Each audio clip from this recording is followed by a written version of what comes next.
Welcome back to the School of Muscle. Today, Dr. Peter Fitschen joins the podcast. Dr. Fitschen has a PhD in nutritional sciences. He's the co-author of the Complete Contest Preparation Handbook.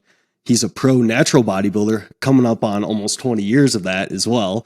And he has years of experience as an online coach for fit body physique. So thanks for coming on, Dr. Fitschen. Yeah, thanks for having me. So I know it's been a long time since we've chatted.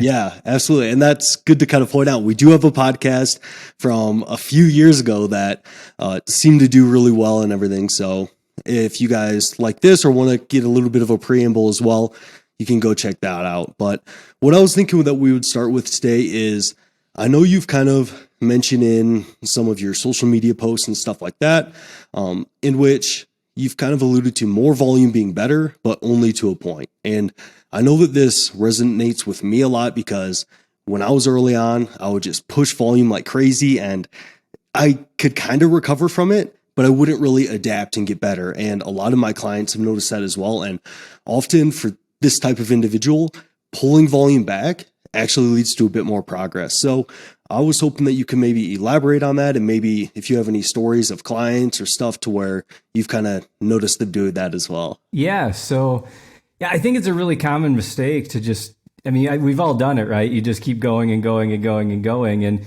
early on when you're lifting, you can pretty much grow from almost anything. And so you can do all the wrong things and grow and make progress. And then as you get more advanced, like you actually have to start doing things in a better way. And so, I've been guilty of doing way too much volume in the past myself. And it's amazing when you back off and actually do less, you can make more progress, to a point, right? Like you have to do enough work that you're getting enough volume in to progress. But if you're doing crazy amounts of training volume, pulling back to something you better recover from, you're probably going to progress more, because when you're doing tons and tons and tons of volume and you're doing these 30, 40, 50, whatever set workouts, and you're doing that, 5, 6, or God, there are people that try to do that 7 days a week, which I couldn't imagine.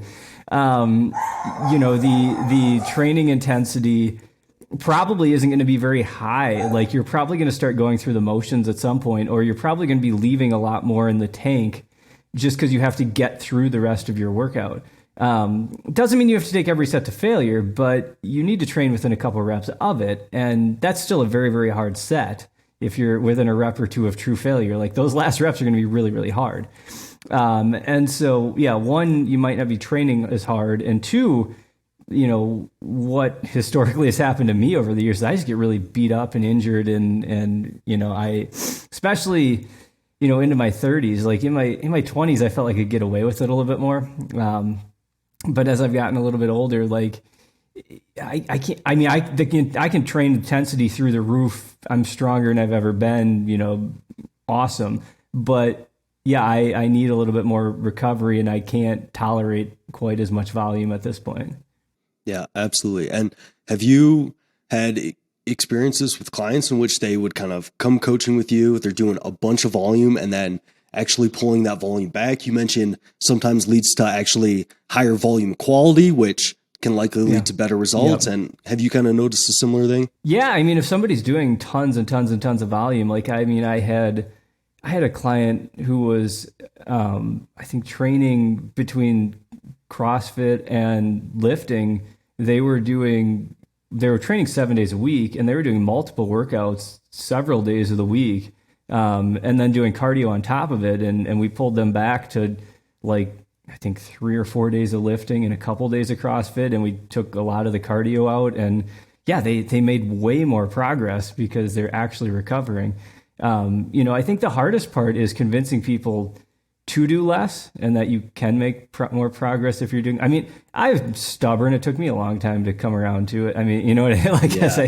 I would just stubbornly beat my head against the wall and just keep doing more and more and more and keep getting beat up and never, stay healthy enough to progress for a while. But, so it's hard to convince someone that, hey, you might want to try a little bit less. And if you can get them to come around to it, oftentimes, you can work a lot harder when you have a reasonable amount of volume and actually have off days. And, one thing I will say is just from personal experience. So when I was in my teens and 20s, like 5 days a week was kind of my sweet spot. Like I could recover really well, did really well with 5.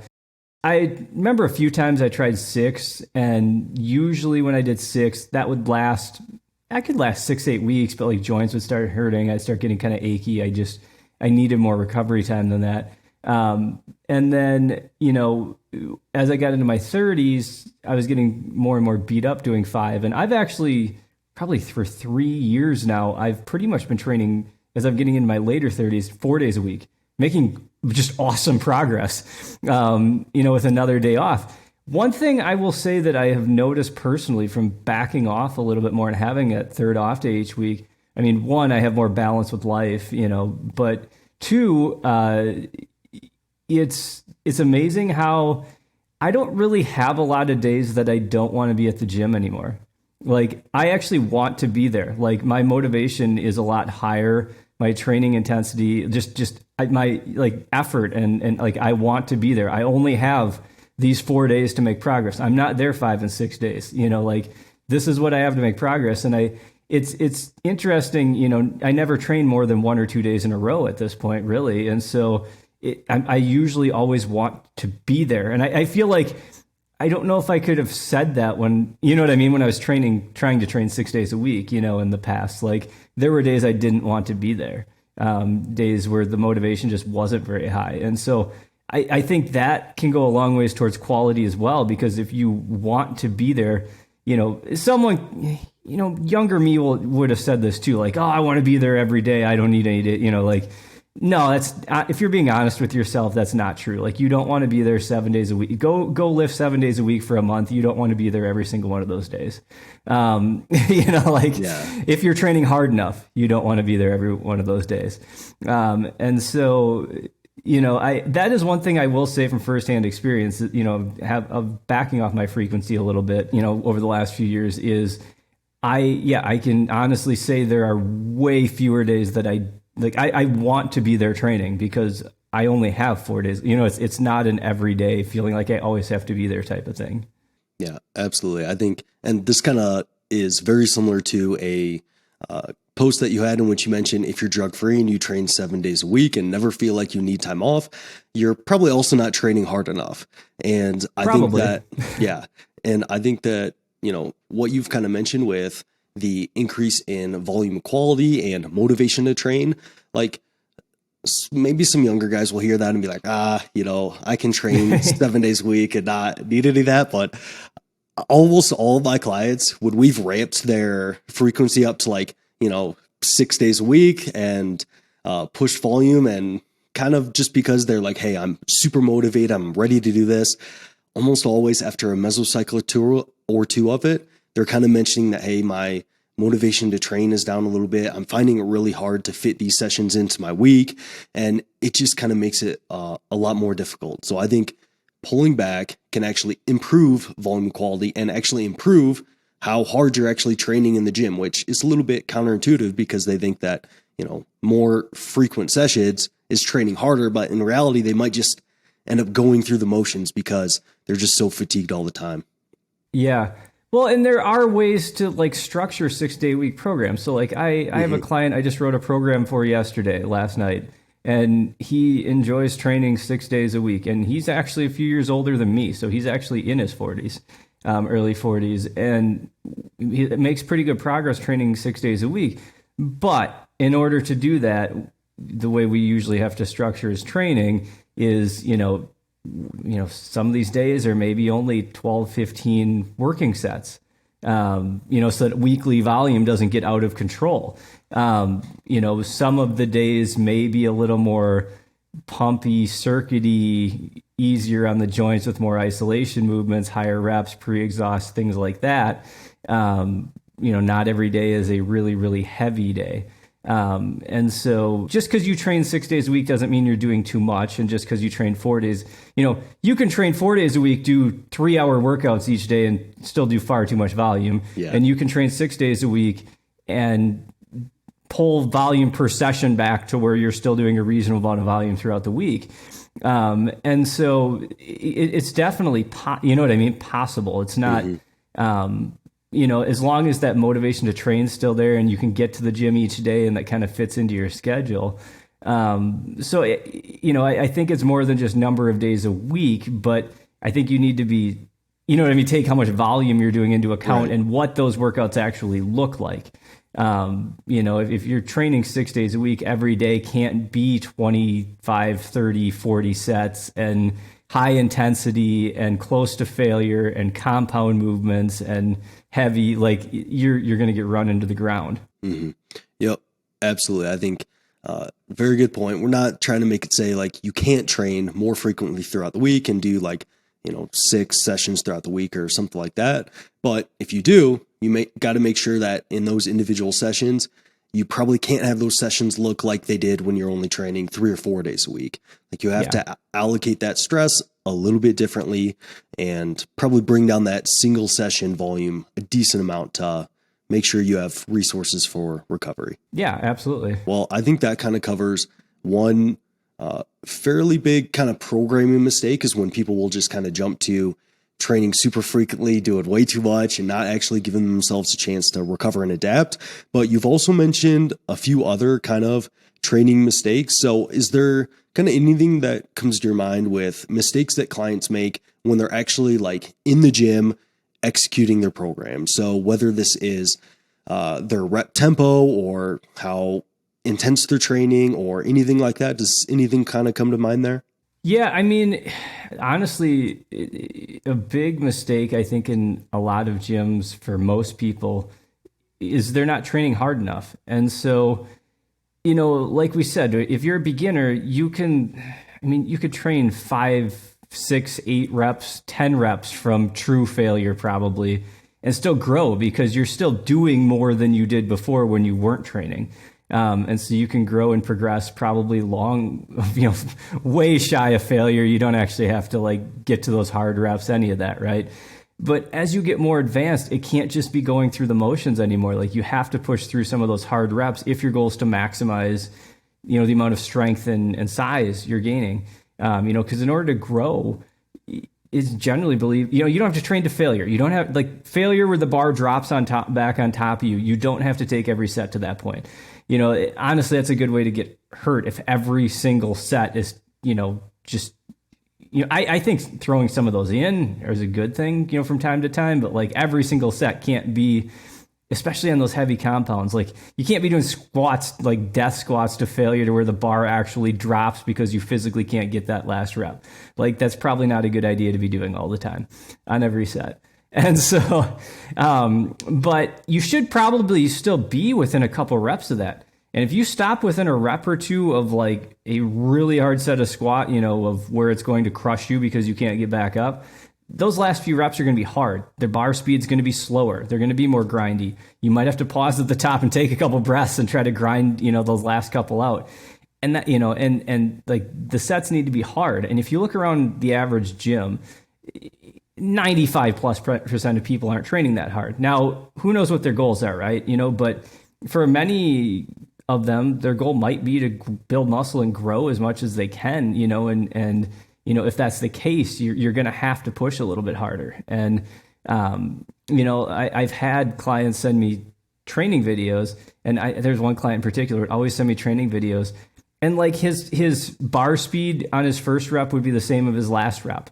And then, when I pointed that out to him, then he started sending me videos where his first rep and his second to last rep were the same bar speed and he'd fail. And I'm like, that's not how that works. You don't go from same bar speed for about 5 reps and then fail. There are some slower reps in there. You got to learn how to grind through those slower reps. And I think some of that comes with time and experience too, though. I mean, I can absolutely kill myself on a set of hack squat or something at this point, much, much more than what I could 10, 15, 20 years ago.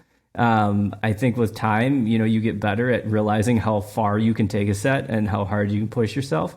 I think you have to be a little crazy to do it, but I don't think a little masochistic. Most bodybuilders are crazy anyway, right? We diet down to extremes in body fat and all of that. But yeah, no, I think, not training hard enough is huge. And I mean, they've even done recent studies on that. And I just talked about one in a talk I gave a few weeks back where they had young males, I think college kids who lifted regularly. They brought them in and said, put a weight on the bar that you would normally do for 10 reps on a bench press, and asked them to do as many reps as they could. And it was something like over half of them got 15 reps or more. Like, that's five plus more reps than what they thought they could get there when they actually got pushed to failure. And so, that's probably further away from failure than you want to be if you're trying to maximize growth. And so I think I can't remember the exact number, but I think it was only about a quarter or so of them actually were getting 10 to 12 reps, kind of in that range you'd want to get, if you're doing 10 reps with it. Where you're, hitting, within couple reps of failure. So I think it really goes to show, just how common it is to, fall way short of failure. And I know there was another, in mass, there was a mass research review this month. There was another meta-analysis. They talked about, a similar type of concept. And it seemed like in that meta-analysis, like the average person was like 7 reps shy of failure, which is way further shy of failure than you should be. Yep, absolutely. And with that, have you found anything helpful for your clients to improve their level of effort in the gym? I know you mentioned maybe sending you videos and kind of getting that objective feedback of, hey, your bar speed did not slow down like at all here. I don't think you're training hard enough. So videos, anything else that you kind of like to utilize there?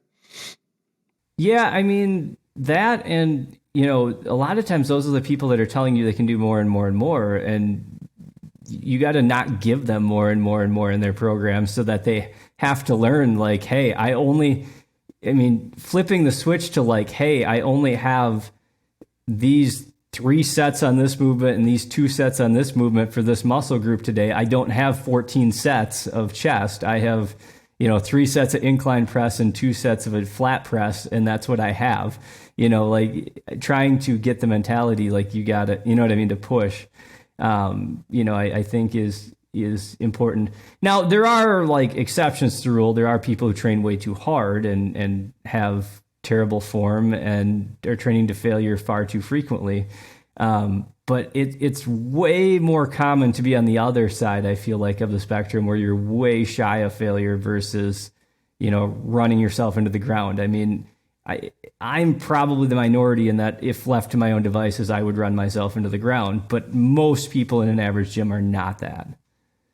Yep, absolutely. And I think that was a really good kind of red flag you mentioned there of if your single session volume looks unusually high, like if a client's reporting to me that when they come to me, they need 15 sets for their chest to get a good pump in a single session.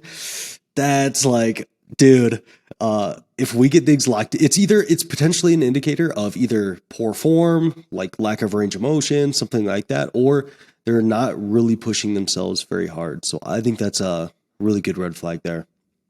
Yeah, well, and I was going to say along those same lines, another kind of red flag you on effort that you and form and all of that you hear from people, or I see sometimes is, I'll have people tell me that they get more of a pump and feel their deload more in their muscles than a normal week. So that to me suggests that their form probably isn't great normally.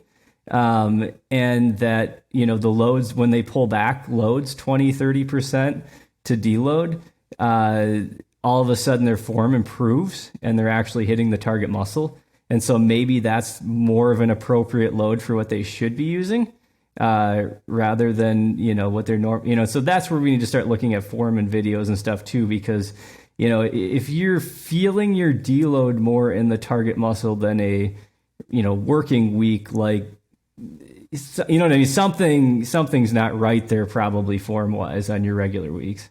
Yep. And I just laugh there because I've definitely had that experience as well, to where after deload week, a client will be like, I actually got really good pumps this week and I'm actually pretty sore. And then I'm just like, no, red flag. Yeah. Yeah. That's definitely, a red flag. Yeah, for sure.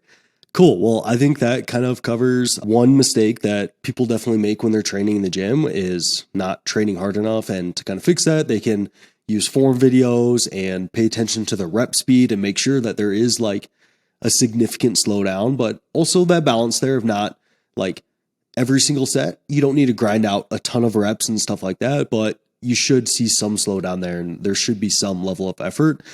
Is there any other mistakes that are common that you see your clients making when they're actually like executing their program? I know you've kind of mentioned before, maybe getting a little overzealous with weight when form's not locked in, which we kind of touched around that as well. Yeah. Yeah, no, that we kind of touched on that too with the, hey, your deload feel, you're getting more of a pump and are more sore on your deload than a regular week. Like something's probably not right there. Your form's probably not great on your regular weeks, right? But what I was going to say too, you mentioned, grinding out reps and all of that.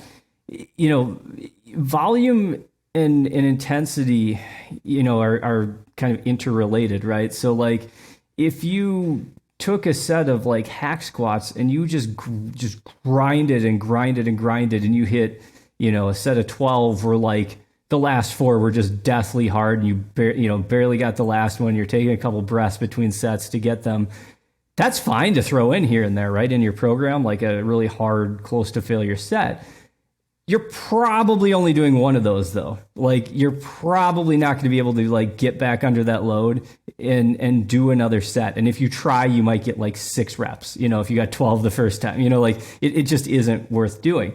And so, I think that's one thing to consider with training programs also, right? Is that, if intensity is really, really high, like volume's probably going to have to go down or frequency is going to have to go down. Like they're interrelated. You can't run high frequency, high volume, high intensity. Like if you're training really hard and intensity's high, you can't train 6 days a week, hit muscle groups 3 times a week, at least like major large muscle groups 3 times a week, and do a ton of volume on them. Like something has to give. It can't just be, if you look at like a lot of the like canned programs with names and stuff out there that people commonly follow, none of the ones that are actually good and effective are high volume, high frequency, high intensity. And if they are, it's some sort of overreaching thing that's like, I'm thinking of like a Smolov squat cycle. But like, powerlifting squat cycle where it's like 4 days a week and it does get to high intensities and it's a decent amount of volume. But it's only meant to be run for like 3 weeks and then you deload. Like, like it's a very short overreaching duration and you're supposed to train at maintenance for other lifts and body parts. Like it's supposed to only be focused, so like there's still there just isn't, there isn't an effective plan out there that's high volume, high frequency, high intensity and on everything and meant to be done for weeks and months on end.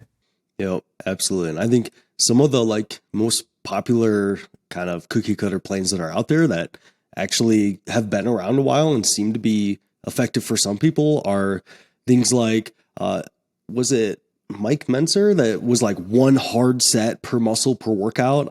Maybe I'm getting his name wrong, but yep. Heavy duty. Yeah. I think the approach, and I haven't looked at the program, it's just kind of what I've heard, but I think the approach is like going super hard for one set for one muscle, like per workout. So he's scaled up that kind of relative intensity of like grinding out reps and doing that sort of thing. Yeah. And there's a lot of like, forced reps and like beyond failure in the program like that too. Yep. Yeah. So he's kind of all the way on the end of relative intensity of pushing that as hard as he can on a single set. But also it's probably at least somewhat effective for some people because the overall amount of sets you're doing is brought down. And if you tried to do, 15 sets of that for your chest in a single workout, you would probably be paid for like 3 weeks after that. It just wouldn't really get anywhere. Yeah. And I mean, if you really are taking a set like that, like if your program calls for a set like that and you're taking it to where it's supposed to be taken, mentally, physically, you're not going to be able to get under the bar and do another set of that type of intensity. Like that's going to be it for that movement. And so I think that's one thing, to keep in mind also is, oftentimes if, but you see the other end of the spectrum too. There are super high volume programs, where, I think of like a Shiko, like powerlifting plan where like you're doing tons and tons and tons of sets of squat and bench and deadlift. And so the amount of volume is very, very high. But the intensity isn't. Like, you get up to like 80% of your max for doubles, or like 70% of your max for triples. Like, it's not, you are so far sub failure. Yeah, you might do 30 sets of squat in a workout, in that plan. And that's not an exaggeration. Like, you might do 30 sets of squat like twice a week in a plan like that, but you are training at like doubles and triples at like 70-80% of your max. It's not, and that's the heaviest you get. It's not nowhere near failure, because it can't be with that kind of volume. And I think this kind of points out one problem people run into when they try to like do a power building approach and try to combine all these programs that they find on the internet. They end up doing like super high intensity for the strength stuff, and then they also do a ton of volume for like more hypertrophy work, and they just kind of end up running themselves in the ground and not getting anywhere. Because like you said, there's got to be that give and take there of the more intense a single set is, or your sets are on average, probably the less volume and or frequency that you might need, and kind of vice versa there. So yeah, absolutely. And I mean, I've had, clients over the years and even recently where, they might do like one-time calls with me, and I'll take a look at their program. And a lot of times there's stuff you can cut out that's kind of like I've been guilty of this myself in the past too, right? Like, left to my own devices, I want to bring up this, but I want to do more of this, and I want to do more of this and do more of this. And before you know it, you have 5-6 days a week that are like 30 sets or more per workout. And it's simply not recoverable. And like we said, intensity is going to go down, and it's not a great idea. And so I think, having an outside unbiased eye, like, try to skew some of that down for you and pare some of that down, can be really, really effective, and like we kind of said, more isn't always better. Like, more is better. Like, it generally is better to do, more than like one set per muscle group once a week. Like, if you do more than that, it's probably going to be better. But it's only be better to a point, because at some point you're not going to recover, and then it's probably going to be worse. Yep. More recoverable volume is better, but the key point there is recoverable. Yes. And you can't just keep kind of layering it on there. And I've totally had experience in the past where it's like, I want to grow my arms, so I'm going to really pull my volume up there. But then it's like, I kind of also want to grow my chest and my quads and my hamstrings. And something inevitably has to give. And two, I think it depends, a lot of people get in, and I mean, I even in this conversation, I talk about, this many sets and this many sets, but a set isn't a set. Like, there's no good way, everyone's like, well, how do you count volume? Like, there's not really a good way to count volume, right? Because one set isn't necessarily a set. Like, a set of barbell squat is going to be more fatiguing than a set of leg extension.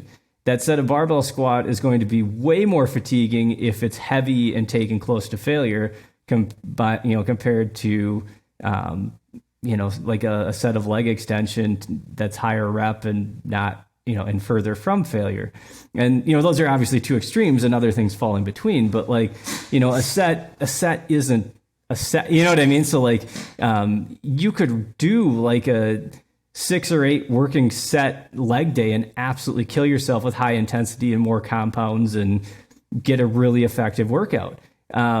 You could also do a really, really high volume plan that's further from failure and has more machines and isolations, and also have an effective workout. And I think you also have to take into account, when are you training that muscle again next? Because you got to be recovered by the next time you train it. So, if you're going to go blast your legs and hit, a 2-hour leg workout and hit like 25, 30, hard sets of legs or something crazy like that, you may have to do more of a bro-y split where you're only hitting legs once a week, because it might take that to recover. Whereas if you're staying further from failure and or doing less volume or some combination, you may be able to train them a little more frequency, like twice a week, or maybe, 3 times every 2 weeks, or, something like that. Again, both can be effective. Like, there isn't, one's not necessarily better than the other. I think those are just things you have to consider when you're putting a program together, because it isn't just volume is better, intensity is better, frequency is better. Like, there's a continuum, and they all kind of play off each other. Yep. absolutely. And that's another really good example of it, to where that might be one reason why bro splits sometimes work for people, because yes, they have very high single session volumes, but they only train a muscle like once. And then maybe they kind of hit it a little bit when they do like an arm day or something. So that can kind of work here Yeah. and there. Now you might want to maybe train a muscle 2+ times per week for the benefits of a little bit increased frequency there to increase protein synthesis, kind of have a greater area under the curve over the week. But overall, it's another point to that. There's got to be that give and take there between your volume, intensity, and frequency. Absolutely. And, I think joint health and just staying healthy and recovery needs to be taken into account too. I mean, I have had a lot of luck over the past few years, staying a lot healthier, training body parts twice every 8 to 10 days rather than twice a week, so it's twice every week and a half or a little less. That I found my joints stay a lot healthier than trying to cram it all in, twice in a week. So having, instead of having 2-3 days between, maybe having closer to like 4 days between, just joint wise, I stay more healthy. And, it's some of that is just mileage with aging and I've got 20 plus years of lifting weights now, and, I'm in my late 30s. Like, I'm stronger than I've ever been. And so like you have to take all of that into account, that, connective tissue and joints and things may need a little more recovery than, what they needed when I was younger. But you can still, there's nothing, magic about any, split or frequency or whatever. And so, I think that's something to take into account as well. And, and obviously that's not what I always run, I'll change it up or whatever, but like I found that a little less frequency as I've gotten older and stronger has really helped. And if you look at the literature too, one thing that doesn't get discussed a lot, connective tissue protein turnover versus muscle protein turnover. So muscle protein synthesis, someone who's trained 36 hours, maybe 48 hours, it stays elevated post workout, and then comes back down to baseline. And someone who's trained, connective tissue though can be, protein turnover can be elevated for up to like 72, 96 hours after a workout. And so just because your muscle's recovered and in theory training it, 2-3 times a week may be better, connective tissue might only be able to handle twice-ish a week at most. And if you're going to run more than twice a week, it may not be a bad idea to just do that for a brief period of time, or mix in different types of workouts where one might be a little more pumpy and supersetty or giant sets or isolations and things, so that they aren't all heavy. And so I think that's something to keep in mind as well, that, connective tissue protein turnover is much slower than muscle protein turnover. And so that, could be why when someone trains super, super frequently and they do it for a prolonged period of time, they get beat up inevitably. Mm-hmm. Yep. It's kind of funny you mentioned that, because for me personally, I train muscle about every 4 or 5 days. And I've just found that is the most sustainable approach for me to just like have a program that I can keep running over and over again, in which I don't feel beat up. I don't get like elbow issues or feel these little kind of pains and niggles here and there. And it kind of goes right in line. Yes, it's anecdotal, but it goes right in line with that, like what you mentioned about connective tissue maybe taking a little bit longer than the time course for recovery when it just comes to muscles. Yeah. And I mean, that's always like that's always why, if you strain, a tendon or a ligament, recovery is so slow, because connective tissue turnover is a much slower process. And then that gets into the argument of, does collagen do anything, or, protein supplementation, or how much does it actually do? Because connective tissue is turning over so much slower than muscle tissue. And so you can get into that debate and long story short, connective tissue turns over much slower than muscle tissue. And so, I think that's something to keep in mind, rather than just looking at muscle protein synthesis and saying, well, I need to train every 48 hours, this muscle group. Your connective tissue, especially depending on what you're doing, may not be fully recovered by that point. Yeah, absolutely. And I think, maybe a good takeaway from that is, like, for one, if you're feeling just generally beat up with your joints and stuff like that, maybe look at how frequent you're training a muscle and potentially think about scaling it back. And then also it might go to show that maybe periodizing your training frequency a little bit, in which maybe you do ramp up to training a muscle every couple of days for a short period of time, maybe a single meso. But if you're wanting to kind of continuously run that, it might be not a bad idea to also scale it back to training a muscle every 4 or 5 days, then kind of working your way up from there. Yeah. Yeah, no. And I think also, like, you don't have to train everything super frequently if you're going to run some higher frequency program. Like, you know, if you want to bring up your arms, for example, you could over the course of like an 8 or 9 day, you know, period, you could train, you know, arms 3 times, you know, where you're training arms every second or third day. But everything else maybe twice, you know what I mean? Like, you know, and so like you could do, or even over the course of a week, right? Like, so you're training 5 days a week. You could work arms in 3 times a week, but maybe everything else is twice and you back off a little elsewhere. You know, I think like we talked about before, I think that's where you get into an issue, is when you're trying to train arms 3 times a week, and now, well, but I want my shoulders to come up a little more too. So I'm going to train them 3 times a week too. And I don't want to forget about my legs. So I want to give those 2 days, you know, fully on their own. So now we got 2 full leg days, and now we're going to cram shoulders 3 times a week, arms 3 times a week on our upper days, and still have to try to fit chest and back work in there somewhere. And you know what I mean? Like, it starts to be this like, just crazy program that is, you know, trying to do everything at once and probably not accomplishing anything really well, you know. It's and so yeah, I like I said, I think if you do bump up the frequency and train something 3 times a week, you can do it for a couple months, but then like rotate that volume of that body part back, or frequency and volume of that body part back down some, and maybe focus on something else or do a more balanced plan for a while.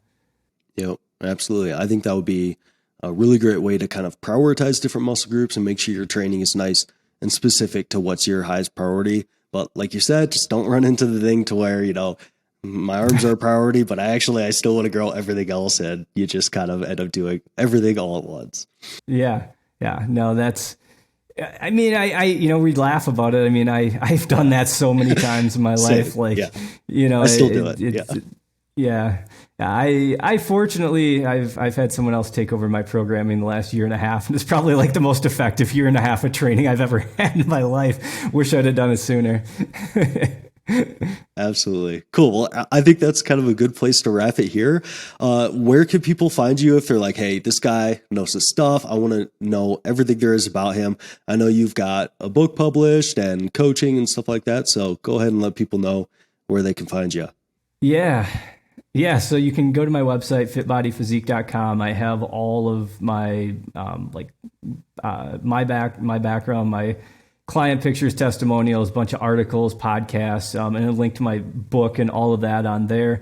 You can also go find me on Instagram at fitbodyphysique, or email fitbodyphysique@gmail.com. Yeah, and then I wrote a book with Cliff Wilson. It came out in 2019, I believe. So it's been a few years now, but Bodybuilding: The Complete Contest Prep Handbook. There's a link on my website. There's a link in my link tree on my Instagram, and you can also find it on Amazon.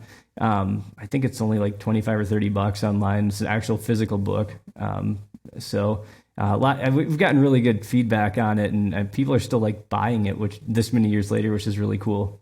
So yep, it's a time tested. It's a testament to, you know, that it's a good quality book, and I've personally only heard good things about it. So awesome. Yeah, no, and maybe someday we'll come out with another version. I don't know, but it was a ton of work. So I you know, at some point we'll probably have to do an update if the publisher wants us to do one. Because I mean, there's stuff, you know, that changes in your approach as you keep coaching and doing this for longer. I mean, I do some stuff differently now than 5 years ago, than 10 years ago. I mean, I do everything different, I think, than my first prep almost 20 years ago.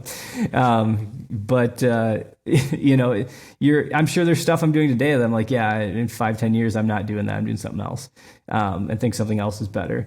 And so, yeah, I mean, your approach is always changing. So I'm sure at some point we might get to that point. and put another edition out. Awesome. Cool. Well, thank you so much for coming on today, Dr. Fitschen. Yeah, absolutely. Thanks for having me.